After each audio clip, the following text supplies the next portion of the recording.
বাবর আজম আফ্রিদিরা যখন শপিং শেষ করে বের হয়ে যাচ্ছিলেন, তখন বাইরে এমন অনেক ভক্ত দাঁড়িয়েছিল।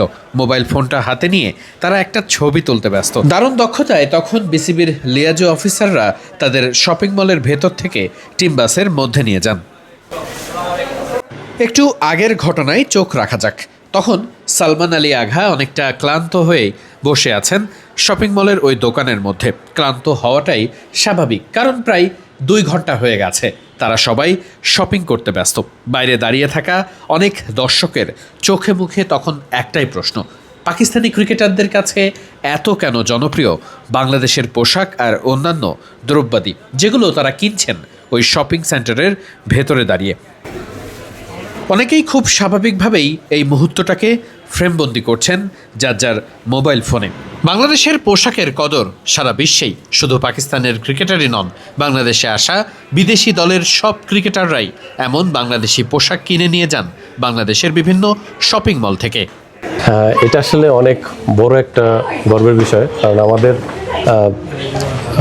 যে দেশ থেকে আসুক, যারাই আসুক, আমাদের বাংলাদেশের যে কাপড়গুলো পছন্দ করে বা আমাদের যে কোয়ালিটি, সেটা আসলে সারা বিশ্বের সাথেই আমাদের মোটামুটি অনেকটাই ভালো। তো সেই হিসেবে সারা বিশ্বের তুলনায় বাংলাদেশের প্রাইসটাও অনেকটা রিজনেবল, যার কারণে তারা কেনাকাটা করেও খুশি। আর আমরা সেই দিক থেকে অনেক প্রাউড ফিল করি যে আমাদের বাংলাদেশি পণ্য সারা বিশ্বে মানে তারা নিয়ে যাচ্ছে বা চলতেছে। একনল হ্যান্ড ওয়াশ ডুয়েল সিলভারের শক্তি ও 8টি ভিটামিন সমৃদ্ধ, যা টাফেস্ট জীবাণু থেকে দেয় 100% শক্তিশালী সুরক্ষা। বাংলাদেশের পোশাক তো সুনাম পেয়েছিল আমেরিকান প্রেসিডেন্ট ট্রাম্পের কাছেও। এক্সপিরিয়েন্স খুবই ভালো, কারণ ওনারা আসলে এটা ফার্স্ট টাইম না, এর আগে অনেকবার আসছে।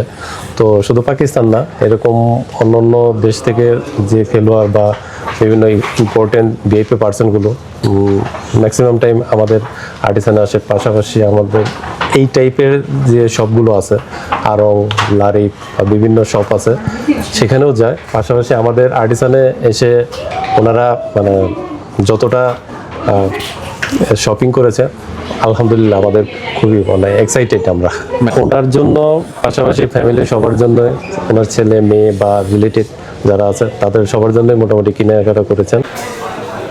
সারা বিশ্বে প্রথম 5টি দেশের মধ্যে বাংলাদেশ একটি যারা পোশাক শিল্পে খুবই সমৃদ্ধ। জানা গেছে কয়েকদিন আগে পাকিস্তানের স্বরাষ্ট্রমন্ত্রী মহসিন নাকভি যখন এসেছিলেন, তিনিও অনেক টাকার শপিং করে গেছেন ঢাকা থেকে। বাংলাদেশের পোশাক সবসময়ই কদর পায় বাইরের বিশ্বের নানান মানুষদের কাছে। মেড ইন বাংলাদেশ লেখা ট্যাগটার একটা কদর আছে বইকি। মেড ইন বাংলাদেশ মানেই বিশেষ কিছু। পোশাক শিল্পে বাংলাদেশের খ্যাতি কতটা বোঝা গেল তো।